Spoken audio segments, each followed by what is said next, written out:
Shalom, shalom, shalom. Glory and praise and glorification to YAHAWAH BAHASHAM El-Shai, BAHASHAM QADASH, and BARAK YAHAWAH, BARAK El-Shai. HALAHYAM YAHAWAH BAHASHAM El-Shai, BAHASHAM QADASH, and the praise and glorification to YAHAWAH BAHASHAM El-Shai, BAHASHAM QADASH. And of course, in the more to the Patrick and most and teach you well. And the main topic of the lesson is Israelites are saints, man. No, only the Israelites are saints. Now, you may ask, it's basically back to the basic lesson. Now, you may ask, what is a saint? So let's look that up real quick.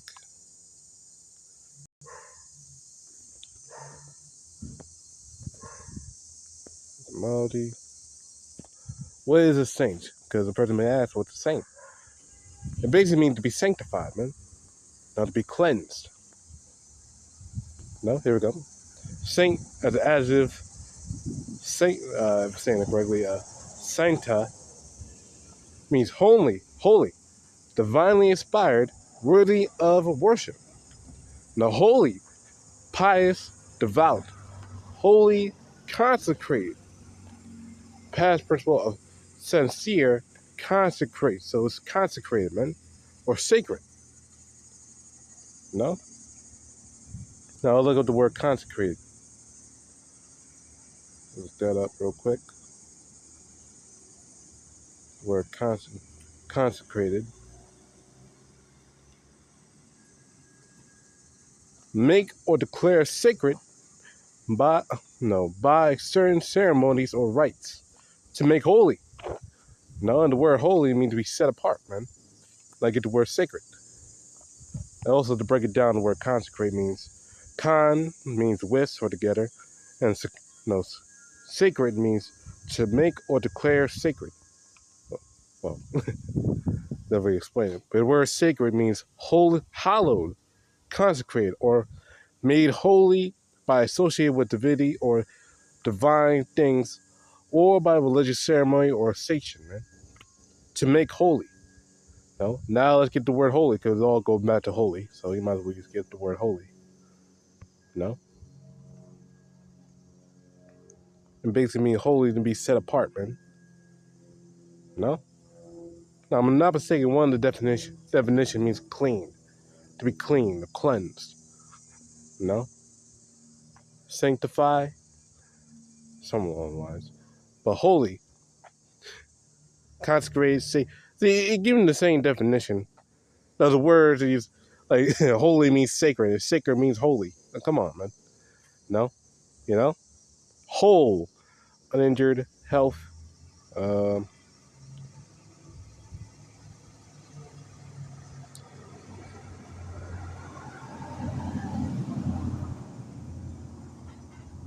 It's not giving me that much of a good definition. You give me the same definition over and over again, you know? It basically means set apart, okay? Now, that's what the word means. Set apart, okay? That what it means to be holy. No? No? Blue Air trying to, well, the etymology.com just fucking with me, okay? Not giving the definition that I want. But anyway, what that would mean to be holy, sanctified, it all goes back to the same word. Mean cleanse, clean, sanctified, set apart. And all the same thing. So now let's get these scriptures. The book of Psalms, chapter 148, verse 14. He exalted the horn of his people. No? The praise of all his saints, even of the children of Israel. A people near to him, praise ye Yahawah BAHASHAM El-Shai. So the children of Israel are the ones who are sanctified to the Lord. And no, you can't just include yourself to the nation of Israel. The nation of Israel is a bloodline. You cannot be spiritually Israel. Because only those who are grafted in are the Israelites who will cast away. No, because they don't know that these Christians are so dumb. They don't even understand or know that Israelites lost their heritage, man. This is, again, the scriptures are real life, man. Now, these things happen, man, over a period of time. People lose their heritage. Like, for instance, so-called Native Americans over here in America. Over a period of time, some of them think they're white people, man. Some of them just think they're American. Now they think their mom's just a white girl and their dad just a white guy. So-called white anyway, No, they just think they're just American. They just think they're just, Europeans. You know, they don't invest in, they don't look back into your history or anything like that. They just think that they're just, white Americans. Because their dad looks white, their mom looks white. And they're signed into Caucasian. No, hey, during that time, like a couple hundred years ago, they had a movie called "Kill the Indian, Save the Man." Where they're basically, what's a good word for it? Not engrafting. Basically, making these these Gadites and Reubenites, force them into the school system, basically turn them into, train them to be like Edomites. Put them in the system, get rid of their heritage, the twisted heritage that they had. No, because during that time, Jacob was engulfed in paganism. Main point is that they swapped over the whole culture, lost their ways, and now they started following after Esau, his ways, his doctrine, getting the suit and tie. In fact, let's look that up, man. Kill the Indian, save the man. Shouldn't be that hard to find. Kill the Indian, save the man. Kill the Indian, save the man. Kill the Indian, save the man. The genocidal impact of American Indian residential schools. The book. Or the term phrase, anyway. Talk about Indian boarding schools and residential schools.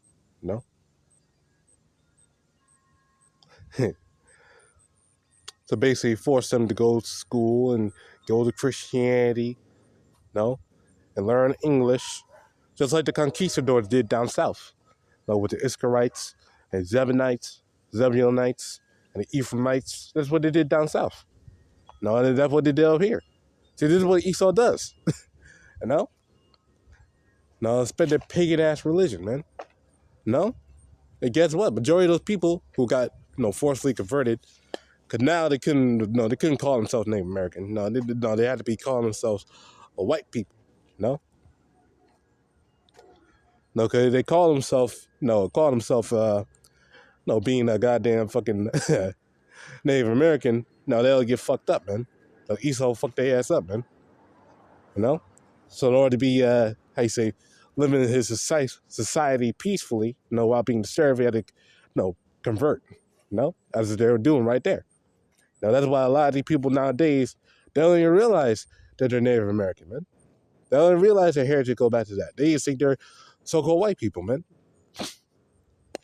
That's a lot of people, man. And this is real life. This happened back then, and this happened all the way back during the time of the Israelites, man. The Israelites were going over to these heathen places, learning their customs, and some of them were forced because of slavery, especially during the Greek captivity, man. Hellenization, man. Call themselves Greek for basically becoming Greeks. That's what happened, man. A lot of Israelites did that, man, because only they feared the Greeks. And that effect spread onto their children, and their children passed it down to their children, and some of them started looking like the Greeks. Looking like so-called white people, man. So again, the scriptures are real life, man. These things happen in real life. And these, the effect of these things happen unto their children, man. Happen unto us. Shit, we didn't even know we're Israelites, But anyway, that's a little diatribe right there. Let's go back to Psalms 148. And the word, you get the word there for saint. Because we are the saints. Pious, godly, a saint, a holy, merciful saint. Okay. Not getting that much. But the main point is that the children of Israel are the saints right there. Get another one. Psalms 50 and verse 5. Gather my saints together unto me, those that have made a covenant with me by sacrifice. And that happened in Exodus 19, man. There we go. Yeah, Exodus 20. Well, yeah, well, they started gathering together in Exodus 19, but Exodus 24 when they actually did. So, yeah, let's get this up.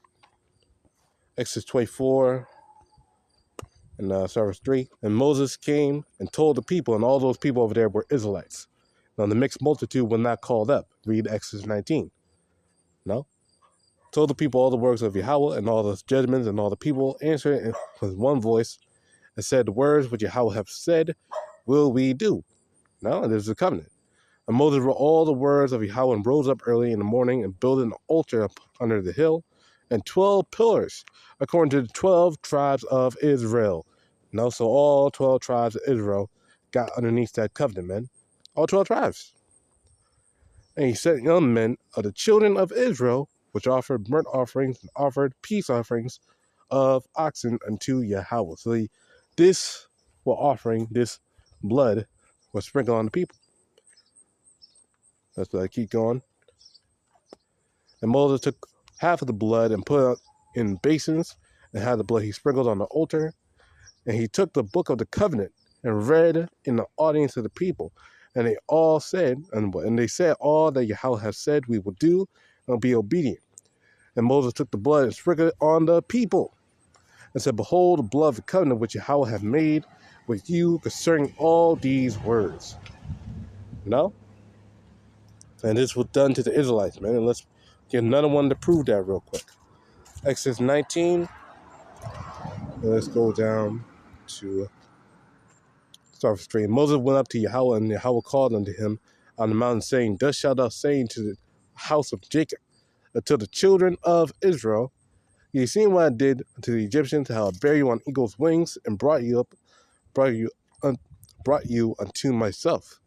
Now therefore you obey my voice indeed, and keep my covenant, then ye shall be a peculiar treasure unto me above all people, for all the earth is mine.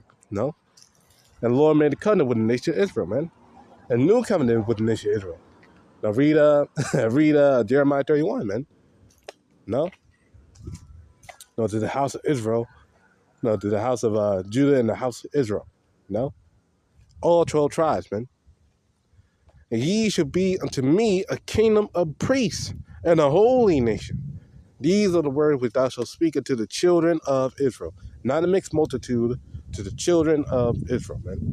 Now, see, these Christians, man, they love trying to include the heathen to our covenant, man. This is our covenant, man. The Lord made very clear and very obvious that he's talking about the Israelites, man. No other nation, man. And he said we're going to be above all nations, man. You know? No, so that shows that in the kingdom of heaven, we're not going to be on an equal level to anyone else. No, because the Lord don't lie. The Lord most certainly do not lie. And he promised in the law, actually, in Deuteronomy 30, man, that we're going to have rulership over the heathen, man. No, the Lord got to gather us back. The Lord got to allow us rulership over the heathen, man. In fact, he said it multiple times, man. No, I see a couple right now. Jeremiah 30, Deuteronomy 30, Jeremiah 31, Jeremiah 32, Isaiah 60, Isaiah 61, no, Ezekiel 36, no, and so on, man. No, Micah chapter 4, Micah 7, Isaiah 2, you know. No, Lord bless us with a mighty heritage, man. Isaiah 49, no, rulership over the heathen, man. You know. Now, only in the kingdom of heaven, these heathen, man, they got to be below us, as I read. Now, in fact, let's see, where is it? There we go. Here we go. Let's see the cross references to this. Let's see what they had to say about this. No, the blue letter, anyway. No? The Lord said right there that he make us above all nations upon the face of the earth. No? Well, they got this right here. Yeah, they got a couple, actually. Sometimes it's good to go into this cross-reference stuff. Because sometimes they got a scripture here that we don't even know. You know? Like, for instance, Jeremiah. Well, let's read this one, because he got it pulled up anyway. Jeremiah 31 and 31. Behold, the days come, saith Yahawah, that I'll make a new covenant with the house of Israel and with the house of Judah, not according to the covenant that I made with their fathers in the day that I took them by the hand to bring them out of the land of Egypt, which in a covenant they break, although I was a husband unto them, saith Yahawah. So the Lord made a covenant with the nation of Israel, as we read. So the Lord got to make a new covenant with them. No, as we read, and I'm reading right now. No, not as like he made this covenant, first covenant with them. So both covenants are from the nation of Israel, man. So where are these Christians saying, oh, yeah, we can get in there too? No, you can't. You're not a nation of Israel. You weren't there in Egypt, man. No, you're not an Israelite, man. You can't be spiritually Israel, no, as well, man, because the Lord only dealing with the nation of Israel. The Lord don't change. The Lord don't change, man. So there's another one, man. Verse 33, but this shall be the covenant that I'll make with the house of Israel after those days, saith Yahawah. I'll put my law in their inward parts, and write in their hearts, and will be their power, and they shall be my people, man. So the Lord got to make the laws in our heart. That shows the Lord not doing away with the laws if you put the laws in our heart, man. No? And how crazy is that? These Christians are so hell-bent on getting rid of the law, statutes, commandments, that there goes to the ends of the earth. There goes to the ends of the earth just to say that, man. No, but the Lord made very clear and obvious that the Lord hates things, man. The Lord hates wickedness, man. No, here it is. You ask a Christian whether or not you can have sex with your sister, man. Well, ask a Christian whether or not you can eat food with blood in it. Ask a Christian that, man. Now ask a Christian whether or not you can be a Mo. You know? Because they're so hell-bent on getting rid of the law, statutes, commandments. Hey, you just ask them that, man. No? You see what they say, man. And they're going to probably say, no, maybe. Because it's not part of the 10 Commandments. Because they want to stress about, oh, we got to keep the 10 Commandments. Oh, Lord, hangs on that. Well, is that the case? Here it is, one top commandment. In fact, let's get that, man. Let's get that, man. So I'm talking about it. No, one of the top commandments that the Lord brought out, the YAHAWASHI brought out, was the first one right here, because Matthew 22:37, YAHAWASHI said to him, thou shalt love Yahawah thy power with all thy soul, all thy heart, with all thy soul, with all thy mind. This is the first and great commandment. How do you love the Lord? No? Can you love the Lord by breaking what he said? Because you have sex with your sister, that's an abomination. The Lord made it very clear that it's an abomination, man. No? You eating pork, shrimp, crab, lobster is an abomination to him, man. And no, the Lord did not cleanse it.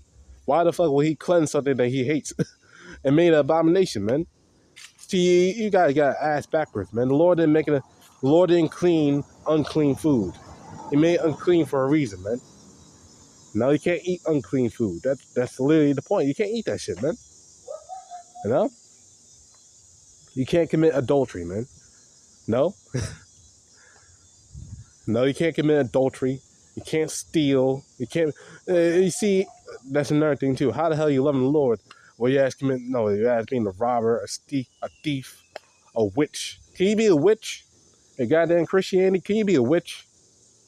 Is witchcraft allowed in Christianity, man? Come on. You know? Is witchcraft allowed? Say, oh, I'm doing it in the sake of the Lord. I've got to be a witch.